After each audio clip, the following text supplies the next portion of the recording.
Hey, everybody, what's going down? It's your girl, Jay Renee. You know, us got something to say, and we have a special guest in the building. Give it up for the one and only super producer.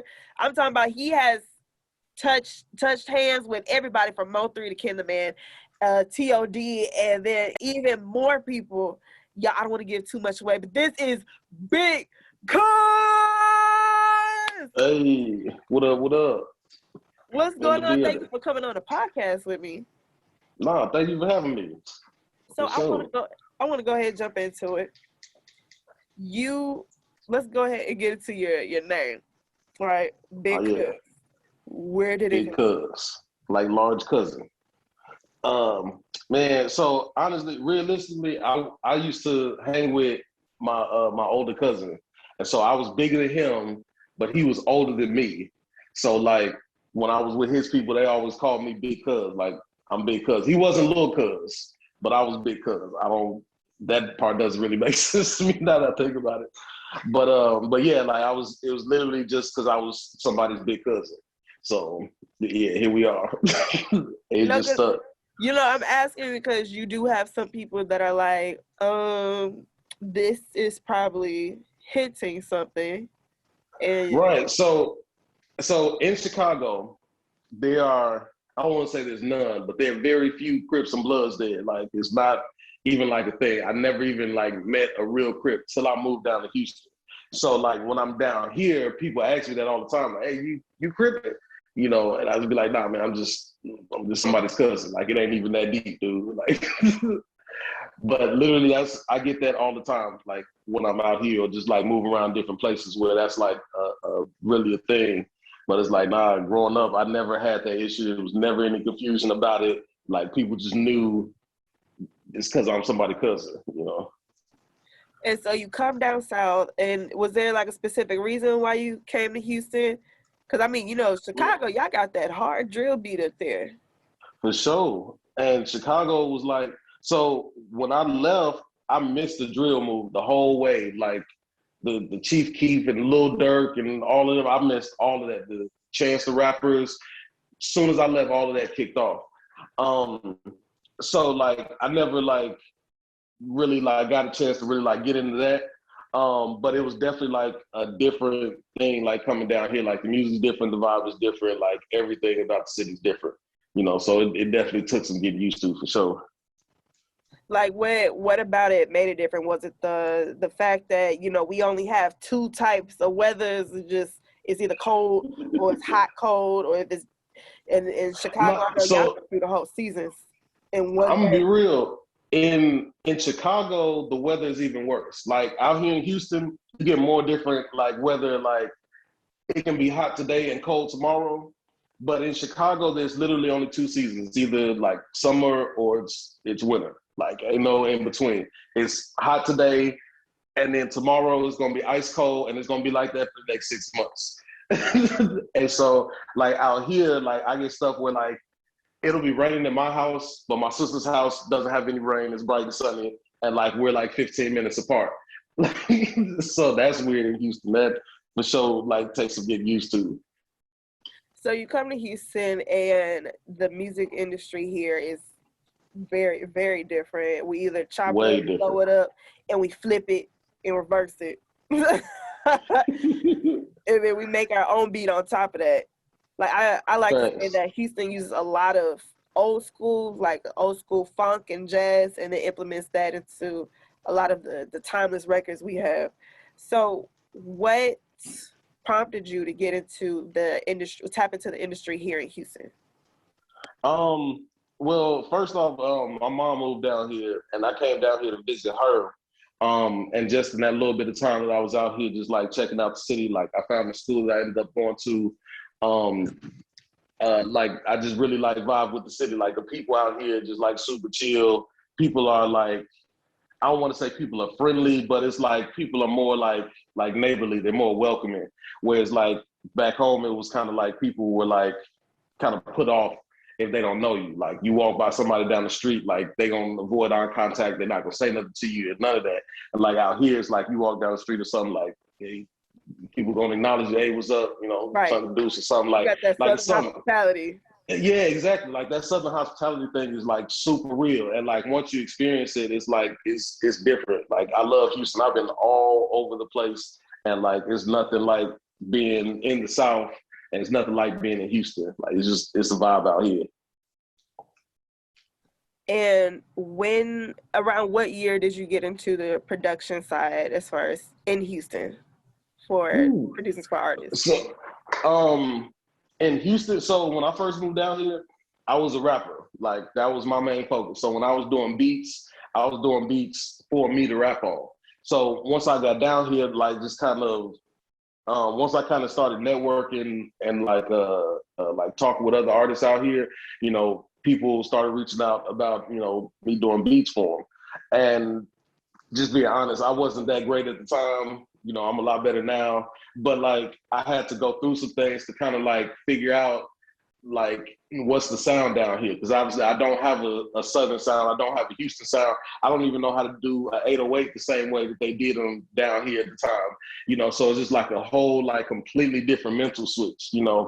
And so once I kind of started like trying to do stuff that was more for the culture out here, that kind of like pushed me to get outside my comfort zone and start like work with other artists, because it's like at that point, okay, I'm not making beats for me to rap on. I'm making beats for the world, like for people out here, whatever.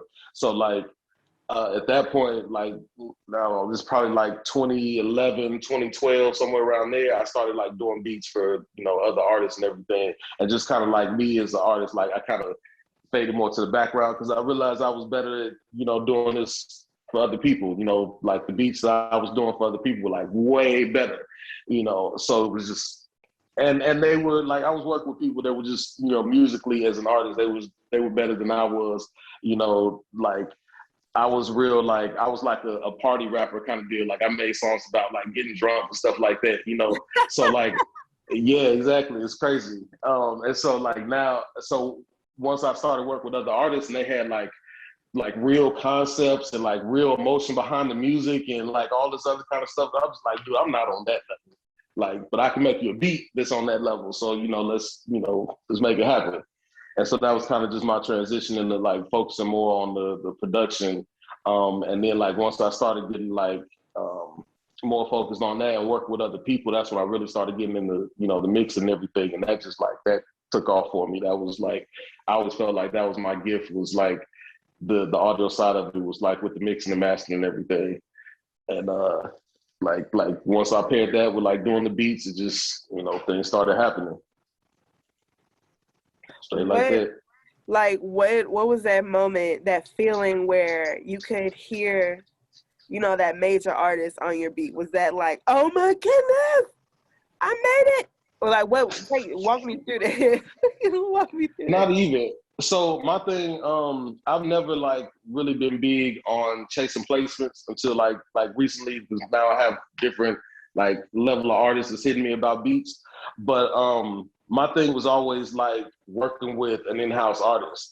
So it was more like once we started getting traction on certain stuff.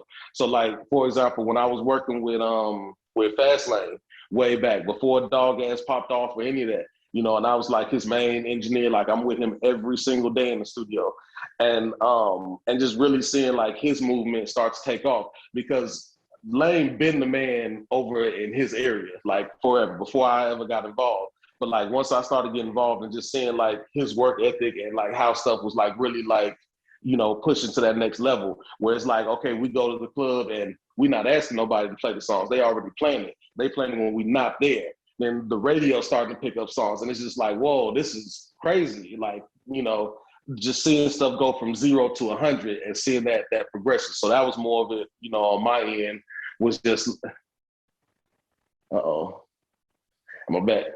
Yeah, so that was more of it on my end. It was just about, just seeing something that I worked on that was like, getting out there to the world, that the world was checking for. Not so much like, oh, I got this major rapper on my beat. That was never really like my concern. Talk I about always feel talk like, about networking and having that one-on-one time with the artists and having them listen to the beat throughout its entirety, and having you there to effectively put their vocals on the right cadences and how to line it up and actually have that relationship with them? So the networking was crazy because I'm naturally I don't talk much. I don't like say much. Like I sit in the studio and that's like this is my area. So like once like I went to so before I moved down here, I went to Columbia in Chicago. It's an art school, big huge art school. It's super live, like people that are like artistically on another level. Like some of the most artistic people I've ever met in my life was at this school. And everybody that kind of blossomed there were the people that weren't scared to talk to people. They were the ones that will walk up to you at an event and say, hey, what's up? What's your name? This is what I do. What do you do? That kind of stuff. And I was never that guy. So I kind of had to like get out of my shell and like start talking to people. So that was something that I focused on when I came down here. Like when I would go out places, I would just go up and talk to people. Like I would go to open mics and, you know, if there was an artist there that I thought was hard, like I would go up and talk to them. And the thing with that is that like people aren't even used to producers and let alone the engineer. Like I've never seen any of the other like pop engineers in the city like at an event or anything. Like we really don't go outside. We really be in the studio. So like when people would see me as an engineer out here, like, hey, I think you live. I got a studio. Come pull up. You know, we can cook something up. They not used to it. It's different. You know, so like that kind of set me apart, and that's like that's what like clued a lot of people into what I had going on because they're like, yeah, I see this guy Cuz everywhere. Like he's everywhere. He's working with everybody that's on the come up. So like that was like, you know, my whole move there was just like, you know, don't be scared to talk to people. And then once we get there, my whole thing was just like, I'm gonna blow your socks off. I'm gonna make sure that when you leave here, you don't say, man, Cuz is the best engineer in the city. Like ain't nobody doing it like he got going on. Like y'all gotta go and check in with Cuz. So like, you know, when they in there in the studio, like I'm not just doing like the basic stuff like, oh, let me put a drop on here, let me put this little, you know, a little filter on this part of the beat so it sounds cool. Right. Like I'm sitting there, I'm telling the artist like that take ain't it. Like, hey, you know, bring your voice up a little bit right here. You know, watch your inflections right here. You know, like you're not bringing enough energy on this part, so turn it up right here. And people love having that criticism, love having that extra ear to say something ain't right or hey, you on the right direction right here. You know, and so that was always like a big thing for artists when they came and work with me was just like, you know, Cuz is gonna take his time and make sure that we get this thing right. You know, he's not gonna just, all right, we only in here for an hour, let's, you know, wrap this thing up and, you know, get on, I'm gonna email it to you. It's like, nah, we really like sat there and like created something from scratch. And especially when I'm, you know, I'm doing the beats right there in front of them too. So like we do the whole song. Like I sit here on the piano, we cook up the beat, and then you're gonna write your verse or your hook, whatever it is. And we're gonna like build the whole thing together. I'm gonna give you input on the lyrics, you're gonna give me input on the beat. Like it's a whole process, you know. And so like people appreciate that. They appreciate the care, they appreciate the time, you know, and that leads to you know, a better song overall. And like you were asking me about like the placements, one of the worst things I hate about being a producer is chasing the placement is sending the beat off to somebody and just waiting. You don't know what's going on with it. They might hit you 6 months from now and be like, hey, I finally did that beat. You know, what's up with it, whatever. But it's like, if I sit in a room with you and we cook this up, like it's a moment. It was an experience that you came, you sat down with Cuz, we smoked a bunch of weed and came up with this song that just like perfectly, you know, defines like that moment. So it's just like, that's way different from me just emailing you something and you pull it up and spit a couple of words on it and then send it back. Like it's just more of a process, and it's more likely that they're gonna use that song because of what went into it. It's more likely that it's gonna make the project. It's more likely to shoot a video for it. It's more likely that they'll really push it because there was more to it, you know. I want you to talk about the importance of having the right ear for music and actually helping out the artists on the come up, because you see the future for these artists that you have worked with. Like they've had some success. Exactly. And so like it's obvious you have an ear for music, but talk about how you're there in the beginning, and you know, like you see them going on to greatness, and you want them to realize that for themselves. That's perfect. Exactly how you put it. Like, I don't necessarily work with people based on it can't just be the music. Like, there's got to be something more to it. It's a lot of people doing good music out here, especially in Houston. There's good music everywhere out here, but there's a difference in the approach. So, like, with me being a studio guy, that's what I look at. Like, I don't, regardless of how the whole world looks at you or how much the whole world like loves your music, like I got to see how you work it here, and like your process, in my opinion, determines like, you know, where it goes. It plays a part in, you know, in the music, and like how it hits the audience. So like, for example, when I first met Fastlane, I'd already heard of his music. I came across one of his CDs at some other studio I was working at on a whole other side of the city, super random. I was like, okay, this dude got something. And then when I finally met him and saw just like the whole situation, and met like his whole team, and saw how he had like his whole hood behind him, and he goes to a show and he's 40 deep. And this is somebody like none of these people have heard of, but it's 40 people coming with him. And not just once, like every single night he's this deep. And it's like, nah, this is different. Like, this is, I ain't seen nothing like this before. This ain't normal, you know? So something like that is like, okay, you know, this might be a situation I want to get involved in. When I was working with, first met KenTheMan, like we got in the studio the first session, dude, like we in there, and there was just something about like how she was putting her words together, and like the whole process of how like she did the song, how she really like took her time. And like, I don't know, it was just like it was the process. You know, I saw what like when stuff would go from like her writing it in her phone to like, okay, now she's shooting a video for it, and you see the whole picture, like the whole presentation, and it's like, yo, this is, you know, something special here. And then people started like taking it serious, you know. Like, she came from somebody that was just like popping on Twitter, which is cool, that's great, but it's a bunch of people that's popping on Twitter, and it's a bunch of people that's popping on Twitter that put out videos that get 100,000, 200,000, 500,000 views on them, and then they drop the song and they get 100 streams on it. You know, so it's like it was something different about her, that she was able to like translate that from Twitter, from Instagram, and then still go and do 13 million streams on a song. You know, so it's like it's different, there's levels to it, you know. And so that's kind of the stuff that, you know, that I'll be looking for. Like, and even going as far as like with Mo3, like Mo3 got the best energy in the studio that I've ever seen with anybody, you know. And so I knew based on that, like with certain songs that he did, like when he did Broken Love, like I knew that song was gonna do something because of the energy in the room and everything that came with it. Like, it was just like, it was a moment. And so just like, as I progressed through my career and just through life and just working with different artists, I kind of just see what certain people have in common. I know what, like, okay, this is how 90% of the other artists that I work with do things, and there's this 10% over here that always has their own unique way of like getting the job done.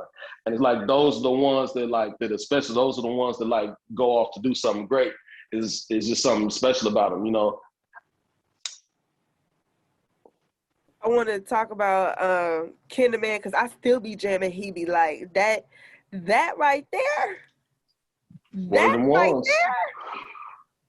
Oh my God! Shout out to Drip Davis, because he put me on a while back, like before it even hit Mm-hmm.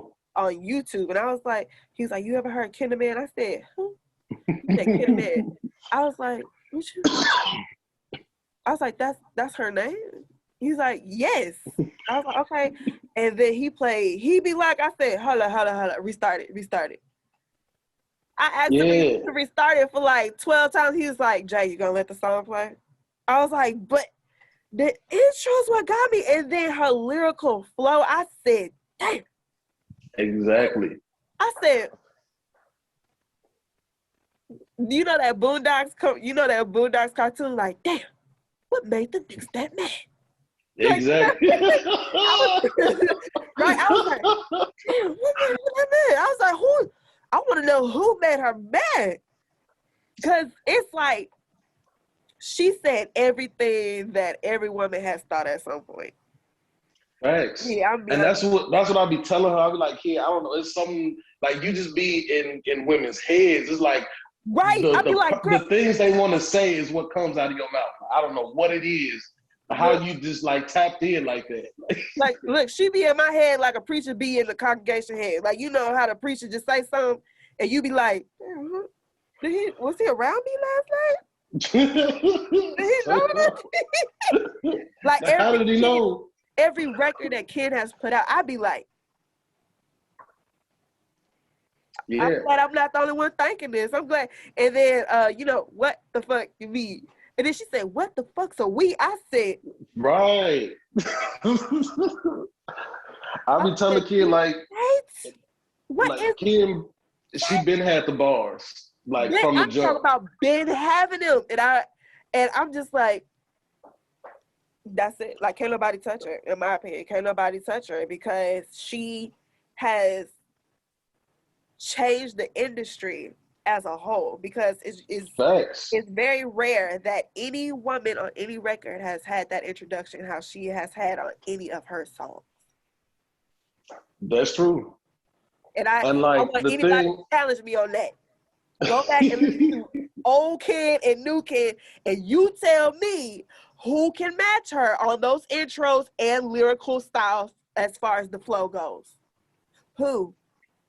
And that's one thing I gotta applaud Ken on, because it's one thing to like, there's plenty of good rappers, people that got bars, but it's another thing to like take that and really like put bars on a hit song, you know, and people really check for it. Cause like, you know, we say all the time, like you can't overdo a song for the clubs. People drunk, they high, they in the club, they not like, you can't be super lyrical miracle. But like Ken really be bringing bars and they gonna turn up to it in the club. Like it is crazy. And I've seen it 100 times and it blows my mind every time. It's just like, how did they get that? Like, you know, but it's, I don't know, it's just a testament to her and her music and her craft. And like, she really takes it serious and she really put 100% into each bar. Like, ain't no filler bars. Ain't no, I'm just gonna say this right now. Like, right, Ken's gonna make sure that every bar is saying something. And it's not like she's like, oh, well, I'm just talking about the typical, you know, sex. Right. It's like, exactly. Like I really be like she's spitting. I put her up there with the men. I'll be honest, I put her up there with the men because she could tell a story. She's so going harder than some of these dudes, a bunch of these dudes. She's able to tell a story. She's able to tell a situation. She's able to describe the situation, how she came out of it, bounced back, and took your man in that situation and handed him back. And one thing, like, so as much as like all of the music that I've done in my career, probably the project that I'm most proud of is probably for the 304s, just because of like, I know what it took from me on that project. I know what it took from her. Like, it was just like, as far as like a whole project start to finish, is probably the most that I've had like to do for like one project, as far as like what was on my load, you know, what I had to do for it. So like, it's something that I'm super proud of. Like, I'm super proud of like the levels that it's gone to, the kind of numbers that it's gotten, like beyond like the money or anything. Like, I'm just proud that like it's something that we worked on, and now like, you know, we put it out there to the world and people love it. Like, people are still listening to it a year later, you know. And so, like, as much as I love that project, I'm really excited about her new one that's about to drop, because for one, we got to be a little more personal with it. We got to like really like focus in on like what it was that we was trying to accomplish with this project, and like really like, you know, turn it into something, really make it like what we want it to be. You know, we didn't have to force it. It wasn't like you know, we tried to squeeze ourselves into some box. It was just like, nah, we sitting down, this is what we're trying to do. And like the content, like we were able to put a little more like personal content in it. So like, you'll hear like, especially like with the intro, first song off the project, you know, Ken got real personal with it, and like it sounds different, you know. And so we still giving people like that same stuff that they used to hearing from Ken on the radio, but you know, we use the fact that like we got 10 songs to talk about anything, to, like talk about other stuff, you know. So I'm proud of this one, and I'm excited to see like where that one goes, and you know how the people like it, to see just, you know, Ken like grow as an artist. Like she's more mature, and like and especially like me on the beats, just you know, being selfish. Like I definitely step my game up on the beats. If you think, I already know y'all yeah. no, stop being humble on this. Don't be humble. Talk your stuff, brother. Talk your stuff. Hey, but if you like the beats off of the 304s, this new one is knocking it out the park. Like it's on a whole nother level. Y'all gonna like it. I honestly wish that that her and Mo3 were able to like collab on a project, because I feel like that would have been some heat. Like that would have been some super fire with her and Mo3 like put I out know. a unity project And like that. it's crazy. We was working on some stuff because I was actually trying to get both of them on the song. And even like to last minute, like after he had passed, like trying to get hook something up so that she was on Shot Us Forever. And it just it never really like panned out. But yeah, I would love to get the two of them on a song. Like that would have been crazy. I know that would have like just went stupid. That would have melted cars because of how For sure. fire that would have been. Exactly. And I think it would have been a boost for both of them, because like they don't really make each other's kind of music, but I think like putting the two of them together would like increase both of their fan base. You know, it will put Mo3 in another lane, and it will put her in another lane. You know, like a so crossover like in each other's yeah, exactly. each other's like realm. I think their lyrical flow would have definitely carried. You probably would have had to, and they would have carried that whole beat, just like carried that. That's what I'm saying. Because the way that both of them are lyrically, I think it's unmatched. Because one, Mo3 is a real singer, you know, Yeah. and Ken, like I said, her flow is up there, surpassing a lot of the men. Let me just say that point blank, period. And they No, definitely. So no, one thing I want to make sure I say is that I've I've worked with 1,000 artists, a bunch of them. Okay, and in general, female rappers tend to put more into their music than the male rappers. Like it's almost like the bar for what's acceptable for female rappers is higher. And not because of the industry, but because of the female rappers. Like they take it very serious, and they like they not like, for example, like male rappers will just go in there like literally and just say whatever. Like there are bars that you can't even understand what they said, and it's totally acceptable. It's fine. Like the fans will put their own words on it. But like as a female rapper, it's unheard of. It's no way. Like even when you look at like a Coi Leray or something with like, I think she's like the closest thing to like a female mumble rapper. But like you can, or at least I can clearly hear everything that she said. And then on the flip side, there are dudes that like I legit can't understand what like whole sections of their verses are saying, you know, and not knocking either one because it's art and you can do what you want with it. But it's just like I see that they put way more into it. And so like on the flip side, like the quality of the music is different. Like in general, like the female rappers, because they're putting more into it, like they're getting better on the back end of it, you know. Like the music comes out, like you can hear the quality to it, you know.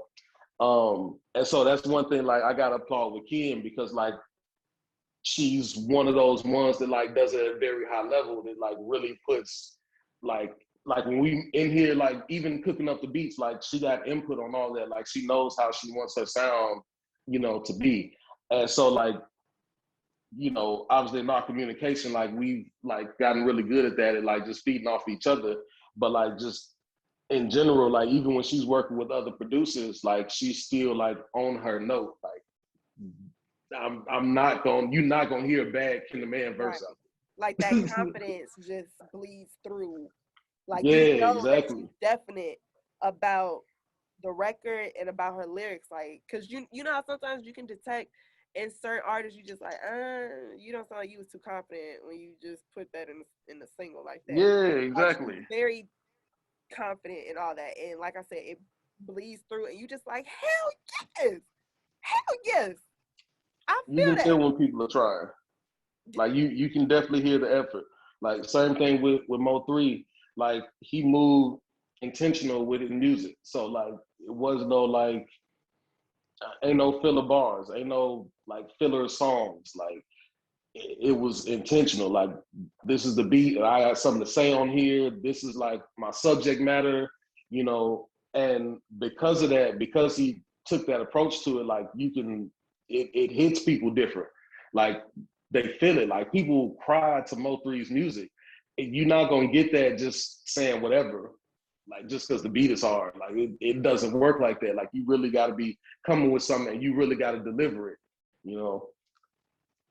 And so And I like love the greats do that. and you know what else?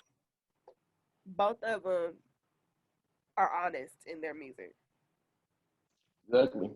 Like pure honesty. The transparency is there. It's like this how I grew up. This what I went through. This what I'm gonna talk about. So you either Exactly. get it or you don't. You And take that's one thing I like to stress to artists, like that whole like being genuine and being you. Um, it's something that like the fans can see it. And like you being you, your message comes off more genuine when you're being yourself. If you out here saying stuff that you really not about, like I don't know, it just has like a different feel to it. Like it's not necessarily anything that I could point on and say like, oh, it's you know your lyrics or you know anything like that. But it's just the people that are like really speaking from the heart. Like it sounds like it. You know, you can hear when you're being your real self. You know, and so that's one thing. Like just going back to Ken is that like she really like be on like her boss status, you know. So it's like certain stuff that you just never hear her say in her music because it's like, nah, that's like beneath you. We'll really be in here and like she'll say something just like I don't even sound like you.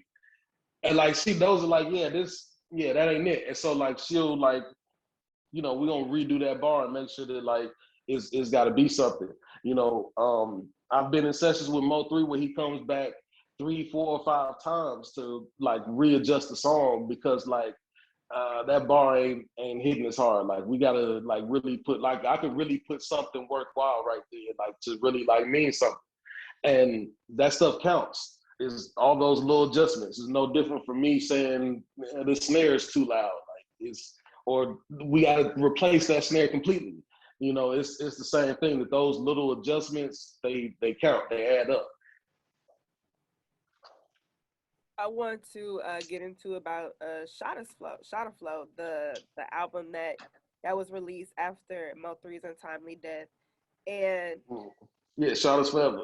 yeah, and I want to briefly talk about the emotional side. I don't want to get too into it because I know that it still hits you, you know, about how that occurred and the fact you all were close, you know, leading up to that incident.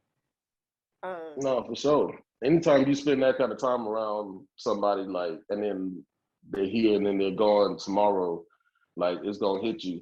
And like I literally just seen three like that Friday before he passed. I think he passed on a Monday. So I had a session with him on Friday. He left, went back home. We were supposed to link back up a couple days later because like that day. So Shot Is Forever was already done before he passed away. We had just recorded the last couple of songs to it. This is where we got Slide on them. That's the video that just dropped. The video, the video clips from that video are actually from the last session that Three ever had. Like I just happened to have a cameraman there. Shout out to Mars, the homie who got the footage. Um, and like we just he just happened to be there to get the footage or whatever. And you know, like say he left from there. The we did the last couple of songs, got the footage from the video. Monday, I'm supposed to turn in the album to the label, like email it off. I get up, go to the studio, get the phone call that he just got killed. And it's like that's how close it was just like that same day we were supposed to turn it in and just like get the ball rolling, the rollout and everything. So it's just like, once he passed, of course, there was a lot of like, having to figure stuff out of who's going to do what and everything. And so that pushed the album back a little bit. But yeah, it was just a crazy time. But I was glad that we can say that, this project was him. This was like, it wasn't just something that like we put together after the fact. Like this was already done and ready to go. Like, we tweaked a couple of things. But for the most part, 95% of this album was, already done. And I mean, I'll be honest, man. You did your thing on that one. You did. Yeah, I appreciate it. You definitely did that. You definitely did that. Were you able to like lock in with Boosie for his, because I know Boosie also had released a tape between him Yeah. and Valkyrie as well. Were you able to contribute to that tape as well? Yeah, so I actually did that whole project. I mixed that whole project. I recorded like 8 songs, a little more than half of it, because they had a couple of songs that basically, so Mo3 had a couple of songs he had already like worked up, and Boosie had a few that he had already worked up. So that was like 2 or 3 songs each. So they came together, and like Mo3 did the verses on Boosie stuff, and Boosie did the verses on Mo3 stuff. And so I did all of Mo3's parts on the whole album. And then that night, like Boosie came out to Houston, 3 came down to Houston. We locked in the whole night, and they did like 5 songs, which was crazy. Just seeing how Boosie works, like Boosie's whole, like he had his whole crew with him and everything. That was like just crazy. So it was like a studio full of people. It was like an eventful night. It was crazy. But yeah, they did like 4 or 5 songs that night. And then we just like had to put everything together, So from there, like after the 2 of them leave, I'm sitting in the studio, putting pieces together, So yeah, that was actually the second project I did with Mo3. But yeah, I actually got to mix and master that whole project. So that was a lot of fun, and just interesting getting to work with some of Boosie's people, because it was a collaborative project. Like we did a lot of back and forth on it, so it was live. It was cool. Definitely an experience. I know you was up bro, by like 12 o'clock the next day. Man, what? Next day. Man, we was in. I don't even remember what time we left, but I know it was stupid late, and there was just so much weed going around. Like that boy Boosie can smoke. I'm not gonna lie, that boy smoked. You know about Boosie smoke. I know. My man ran through the sack so fast, like it's just. And he had one of his homies, like, dude sat there the whole night. His whole thing was just rolling them up, rolling woods back to back to back to back, dude. So he got a professional roller? Yeah, it was. I don't think this is dude's whole job, but yeah, this was like his people. That's like what he's designated to do. My man's just like roll weed the entire night. It was crazy. And so Boosie like the told guy me name could be Steve, and it's just like that's the roller guy. In facts. He's just the homie. Like he grabbed the weed, handed him 2 bags, was just, hey, roll me up. He was just rolling. I was like, this man is really just rolling. Like I look up several hours later, he's still rolling weed. I'm like, this is crazy. Like he's gonna have carpal tunnel. Well, let's stop there. Right. He's gonna get arthritis. Straight up. I knew it was real. Boozy said, "Roll me up," and dude just knew. He just boom. Like it was a button. Roll up activated. Boom. Facts. You might as well have a button. Roll me up button. Like an easy button. Like an easy button. Exactly. So I wanna get into the Shot Us Forever Deluxe that's out. It just dropped not too long ago. Y'all go get that. Yeah, y'all definitely gonna get that on all platforms. Talk about the wanting to, have those extra songs on there, but to make it deluxe. I was definitely glad, like, we had enough music left over, so I kind of figured we were gonna do a deluxe, and we were kind of talking about it before. But I was glad that we did do the deluxe because of some songs that were like crucial to the project that I kind of wanted to be on there, but don't want to like make the original too long, to like put all this stuff on there. But like it's definitely like some hard songs on there that like I was glad that did come out a little later, that they did come out. Like the one with the Reds Deshaun that they just shot the video for, so that one should be dropping not too long ago, not too far from now. But that one is stupid hard. It's like one of them ones, so I've been waiting for that video just to see like how they flip that and everything. Of course, Slide on Them. Everybody been waiting on Slide on Them because that one kind of leaked. And I was glad that like they got to use that footage because, like I say, sometimes I just have a photographer come through to different sessions and like just get video, get different pictures or whatever, just kind of document the moment. Because like there's been so many times like in the past where like I don't know, just things happen. I don't want to put nothing in the air, but just like things happen and you wish that you had like documented different moments, and like I've been in the studio with like some crazy people before and like just seeing some crazy stuff that I wish like we had some kind of evidence of, some kind of proof of, so like I started just having a photographer come through to, just film this kind of stuff. So I was glad that we did get the footage because I literally have no pictures, no video or anything with Mo3 except for that session, which is super crazy that he just happened to be there for that one. So like I was glad that they did like flip the footage into something because like I wanted to use something. I didn't really have like a real like idea of what to do with it other than just like leak it, So I was glad that it did get used for the video and for that specific video that we were actually, for that song that we were actually shooting, So it's crazy just how that worked out.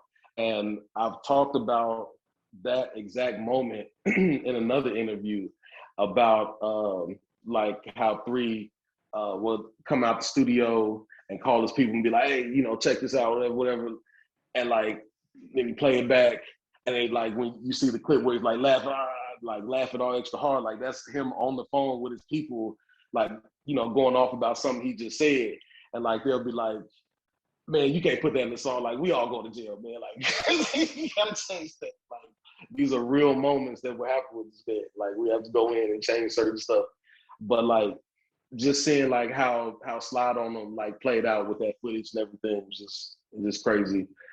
So shout out to Films by Prophecy for flipping that, and turning that into something like just, I don't know, everything about that was crazy. And then, they got to put that on the deluxe. So I don't know, it worked out. And I think that's such a strong song. Like it improved like the album, drastically. Like it was definitely one of the ones that needed to be on there. And I want to talk about other artists that you are looking to work with or you have worked with that we may not have known about.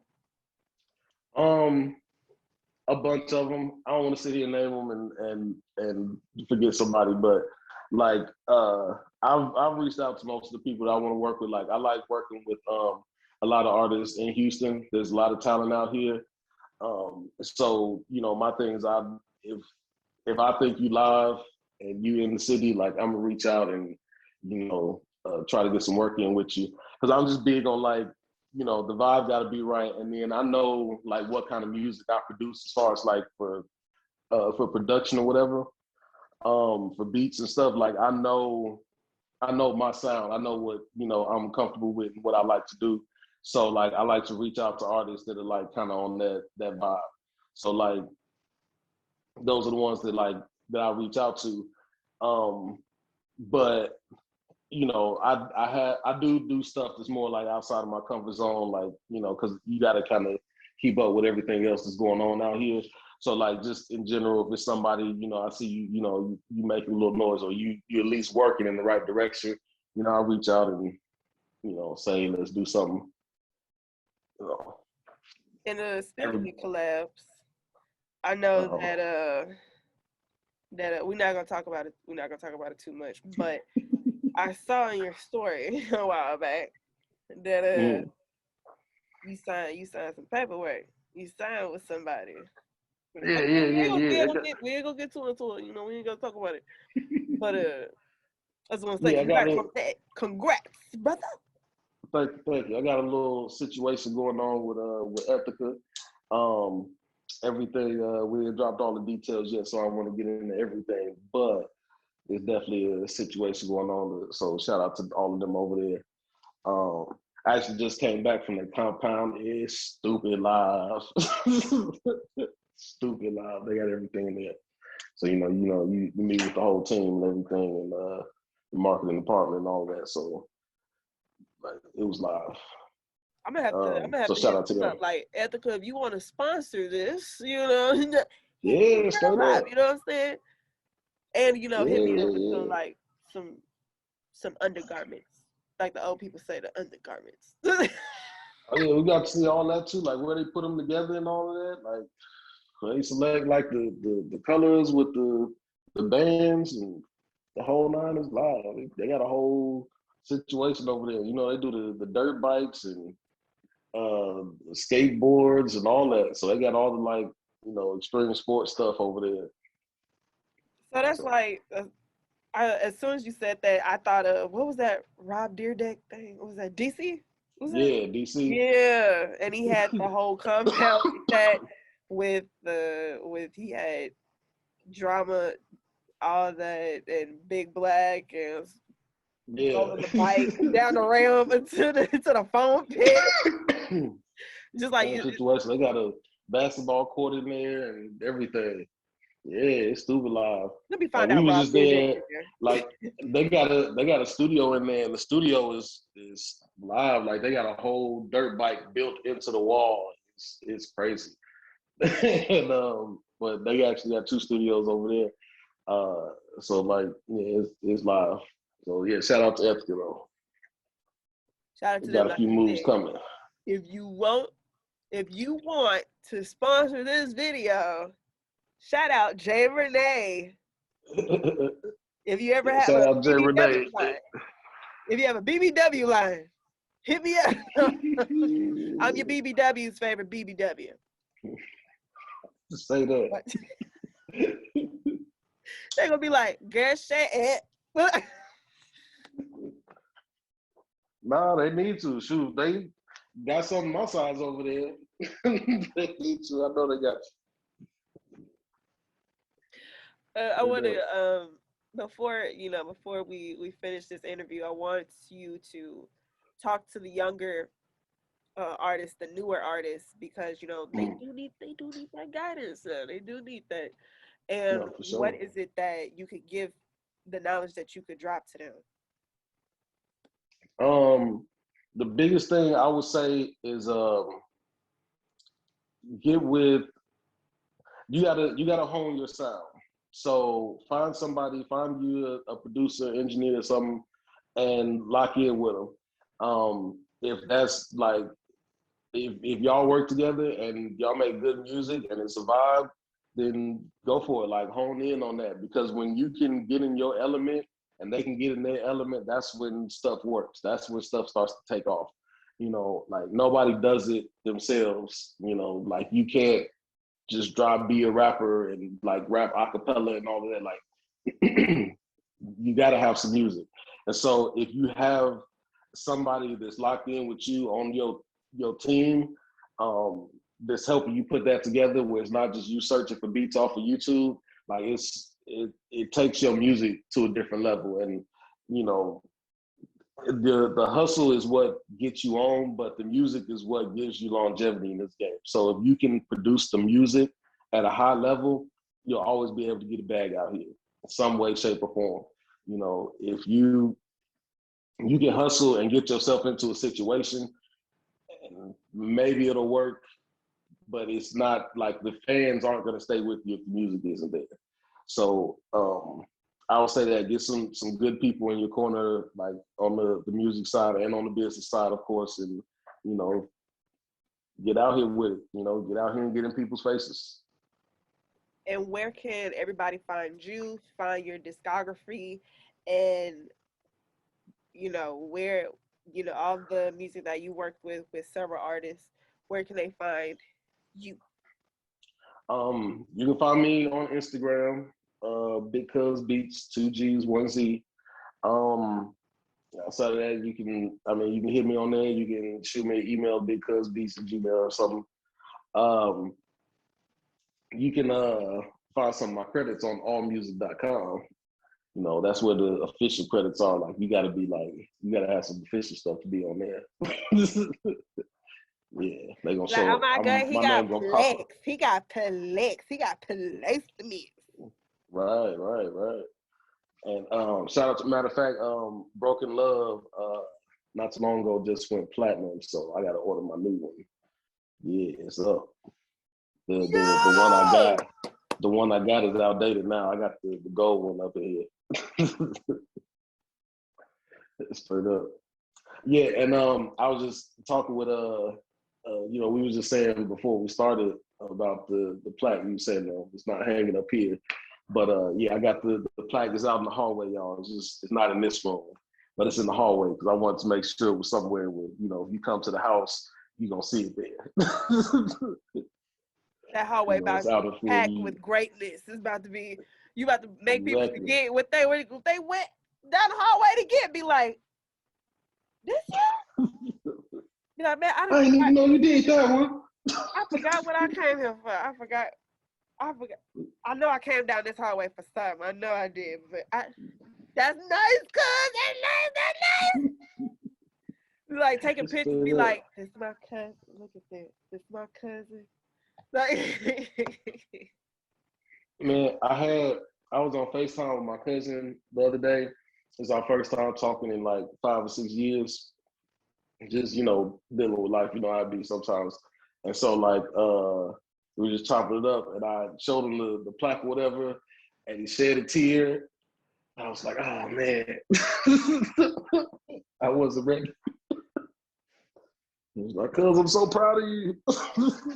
That moment you just like, I'm a G. I'm not gonna cry. Right, exactly. I'm not gonna cry. I'm just look up at the ceiling. I'm not gonna. Oh shit! Here you go. Let me try to catch it. Straight up. But if you could talk to Bigg Cuz back in Chicago, what would you say? Whew. I would say focus on the beats. Let the rapper day for you. Focus on the beats. Man, if I'd have been focused on beats from 16 instead of like when I was older, man, that would have been crazy. That would have been crazy. I mean, it's crazy now because you. I feel like Houston has its own technically drill beat, and you're a part of that. You see what I'm saying? What you said. Houston is definitely on the wave right now. And with my whole like career, whole story, like I wouldn't change anything. Like I had to go through what I had to go through. But and like I like the position that Houston's in right now. You know, I think Houston's in the best position right now that it's been in since ever. Like you got to think, like just looking at like the number of labels that we've had out here, like legit record labels. There's been one forever, and now we got two.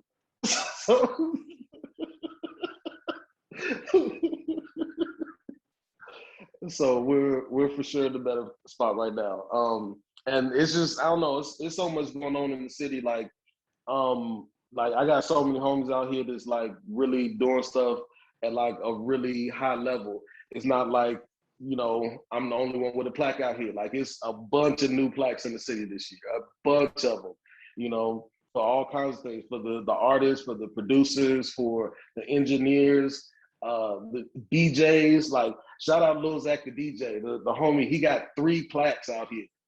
Like that's crazy as a DJ. Like, and not just like a participation award. Like he's really out here like pushing the line with this stuff. So like, I don't know, it's a good position that we in right now. It's a bunch of gatekeepers, it's a bunch of people out here that can like help you get to that next level, you know, and people that are like actively out here, you know, in the city, like interacting with people. Like I know for major labels that live out here in Houston that, you know, just be moving around, you know, and that wasn't the situation when I got here, you know, 10 years ago. Like it was different. Like it wasn't none of that going on. You really had to go to Atlanta or go out to LA to like, you know, really make some noise. And now you can make noise right here in the city, you know? Right. So. And I just need everybody to get away from this narrative that you can't help people in your own city. There are people that are willing to help you get to the next level, because that's always the common misconception in Houston. Like, we need to stop this. No, it's people out here, but people invest in who they want to invest their time into who they want to invest their time in. Now, just because sometimes you got to pay for it. Sometimes you got to pay like for people's services, because if you're not like people establish their careers on certain things. And like, just speaking for myself, like, you know, I charge for beats and stuff, you know, but there are people that, you know, that I want to work with that's just like, you know, we just cook something up and it ain't, you know, always that. So like, sometimes if you want to take somebody away from what it is that they focused on, like, yeah, you gotta pay that. But like, there are things where it's like, you know, genuine, like, okay, this is something that I'm interested in, that I'm focused on, that, you know, something that I want to do. Like, there are people out here that are actively working with new artists that are just like, hey, this dude is hard, let me put you on, like, just put you on. Like, it's really like artists out here that the city like collectively gets behind, or a large portion of the city. I don't think the whole city is behind any one person, but like, you know, like I love using Fastlane as an example, because he is somebody who's like the man where he's from, and he's used that to like put himself in position to, you know, in other places. And like, now he's in such a good space. He got a brand new deal and everything, and like, he's making some of the best music of his career. Like, some of the, like, I sat in the studio with him and listened to like everything like he's been working on. Like, that man is like on one right now, you know. And it's like, it took time, and just him like, you know, staying focused to what he was doing. But it's like, oh, I'm sorry, go ahead, my bad. I would say, like, you know, go ahead. It wasn't nothing. Okay.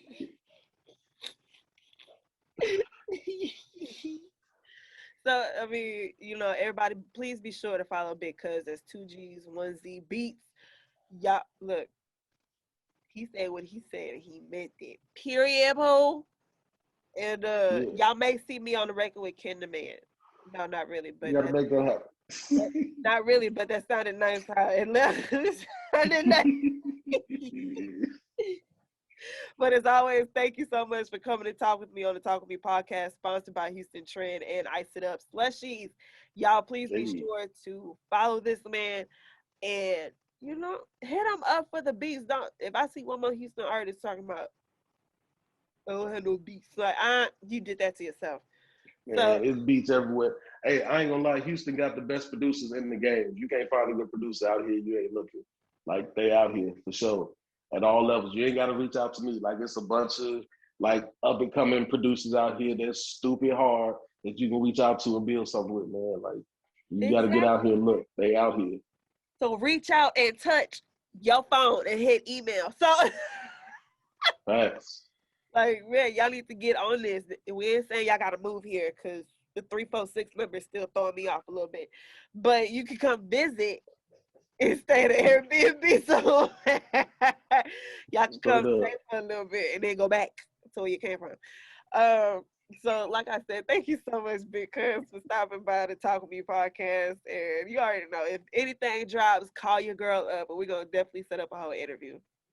For sure. Let's do it. Peace. Hey, man, this is Loso with Houston Trend telling you to check out my homegirl, J. Renee, with the Talk With Me podcast. You never know who's going to be the next guest, unless it's you. And if you want it to be you, make sure you submit j.reneehtx@gmail.com. Send her your information, send her all your links to any of your music, your bio, your videos, all of that, man. We need all that. You know what I'm talking about? Make sure you get on the Talk With Me podcast with the homie J. Renee. Because with J. Renee, it always go down. You know what I'm talking about?